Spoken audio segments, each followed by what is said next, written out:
बिस्मिल्लाहिर्रहमानिर्रहीम। साहब वीडियोस में बताया कि अहले सुन्नत खलीफा उस्मान इब्न अफ़्फ़ान की बीवी जो नाइला थी वो भी कलबिया खान कबीला से थी, जो ईसाई कबीला था। जैसा कि मुआविया यानी कि यजीद की माँ भी ईसाई कबीला से थी और ये आपस में बहनें भी थीं।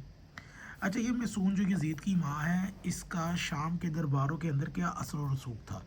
मतलब कि ईसाइयों का इस्लाम के अंदर मुआविया की वजह से क्या असर और रसूख था? जो ये कहते हैं कि इस्लाम पूरी दुनिया में मुआविया के दौर में फैला, तो वो ये भी बताए ना कि ईसाइयत का उसके अंदर क्या अमल दखल था। मेरे पास अहले सुन्नत की किताब है, अल हदीस मौज़ूआ फ़ी फ़ज़ाइल मुआविया, कारी ज़हूर अहमद फैज़ी की। ईवान शाम में मसून की आमद और उसके असरात। मालूम हुआ कि जिस तरह इक़्तिदार बनु उमैया के लिए इब्न असाल और सर जॉन बिन मंसूर ईसाई, ये दोनों एक मशीर है और एक इनका मुआविया का वज़ीर था, ये दोनों ईसाई थे।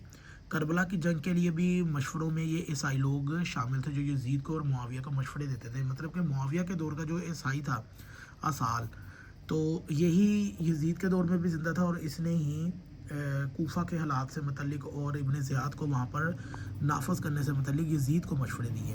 खैर, मंसूर ईसाई की हरकत जारी रही। इसी तरह उम्मे यजीद मसून बिन बहदल की हरकत भी कार फरमा थी।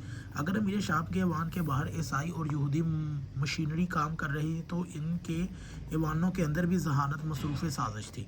मतलब कि यहूद नसारा किस तरीके से इस्लाम में दाखिल किए गए, उस्मान की खिलाफत में बनी उमैया ने दाखिल किए और मुआविया बिन अबी सुफियान ने दाखिल किए। तो जो ये लोगों को ये कहानियाँ सुनाते हैं कि पूरी दुनिया पे इनकी हुकूमत थी, तो भाई वो इनकी हुकूमत नहीं थी, उनके पीछे यहूद नसारा थे।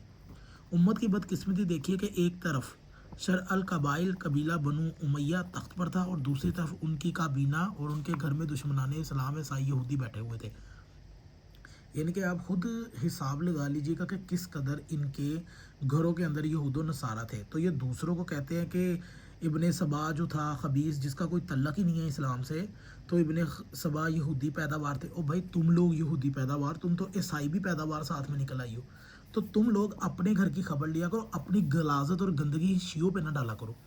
खैर, खुद सोचिए कि जब माहौल ऐसा हो तो फिर इस्लाम की खैर और मुसलमानों की नबी की आल की खैर का तसव्वुर क्यों कर किया जा सकता है?